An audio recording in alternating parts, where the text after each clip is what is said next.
साथीहरु म चाहिँ यो पोर्तुगलको माथि जंगलबाट भिडियो गरिरहेको छु। म चाहिँ यो साइकल चाहिँ फेरि लिएर हिँड्नु पर्ने हुन्छ साथेर साइकल राख्ने चाहिँ छैन। यो ल हेर्नुस् म यहाँ माथि जंगलमा छु। म ट्रेकिङ हिँडिरहेको हैन। अहिले तत्काल माथि चाहिँ यो मोबाइललाई राखेर यो खिच्न मिल्ने मोबाइल चाहिँ छैन। ल हेर्नुस् म चाहिँ माथि डाँडोमा आएर भिडियो बनाउँदै छु।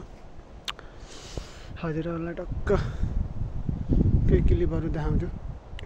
युट्युबहरुमा हाल्ने कोसिस गरिरहेको छु मैले। हेर्नुस् हजुरहरुले मिल्छ भने लाइक गरिदिनुस्, सब्स्क्राइब गरिदिनुस्, कमेन्ट गरिदिनुस् है। यो चाहिँ चट्ट यस्तो होला हेर्नुस्। त माथि चाहिँ त्यो माटो देखिन्छ त्यो कम्पनीको माटो पारेको। यता यो गाउँहरु भयो। हेर्नुस् टक्क यता चाहिँ यो भयो।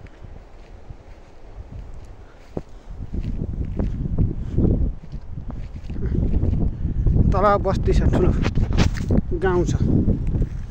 म बस्ने चाहिँ त्यही गाउँमा हो है साथीहरु। राइजहरु हेर्नुस् ओ त्यहाँ एउटा रेस्टुरेन्ट छ। त्यो रेस्टुरेन्टमा चाहिँ मैले चाहिँ काम गर्छु। यसमा चाहिँ केटीहरु देखिएन। हजुरहरुलाई रेस्टुरेन्टको भिडियो पनि बनाएर देखाउँछु। चट्ट यता गएर ल हेर्नुस् त माथि डाँडामा जंगलहरु छ। तल फाँटहरु टक्क खेतीहरु गर्ने जग्गाहरु चट्ट छैन भयो।